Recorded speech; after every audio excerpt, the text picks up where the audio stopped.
like. This technique is called rasgueado de abanico. That comes from Spanish. Rasgueado is basically, there's many kinds of rasgueados, but it's a kind of strumming that allows you to do faster and just more percussive strumming. In this first case, that's the first rasgueado that we learn in flamenco. It consists in doing 3 movements with your right hand. The first movement is thumb up, 1. Second movement is fingers down, 2.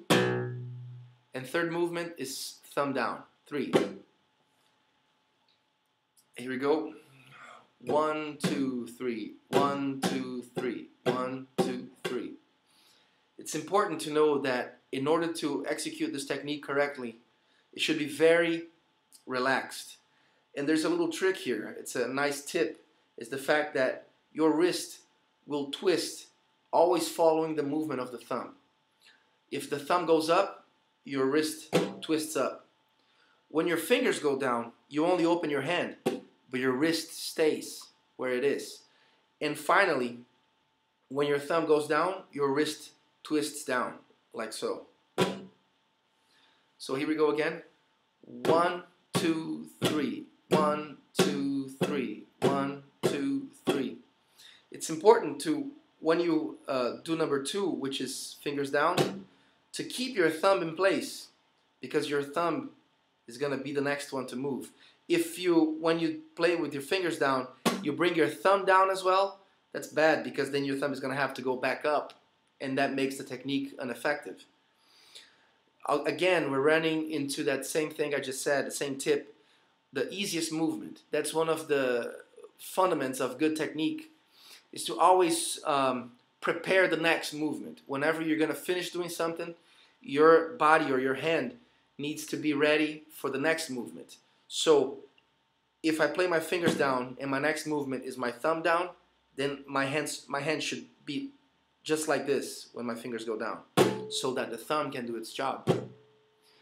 So here's the technique applied without rhythm. I'm going to play again a E7 chord. Here we go.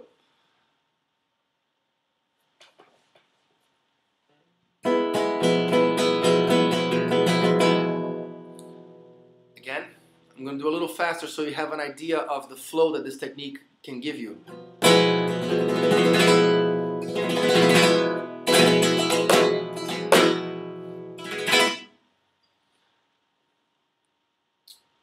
Now, once you start using this technique in a situation where you have rhythm, which is most of the time, it's important to practice so you have the strong beat falling in different movements, not always on the same one. Because if you always practice the strong beat following on thumb up, you're always going to be locked and limited to that situation. So just to start, we're going to practice triplets. Since this is a 3-part movement, we're going to practice triplets, accenting the thumb up.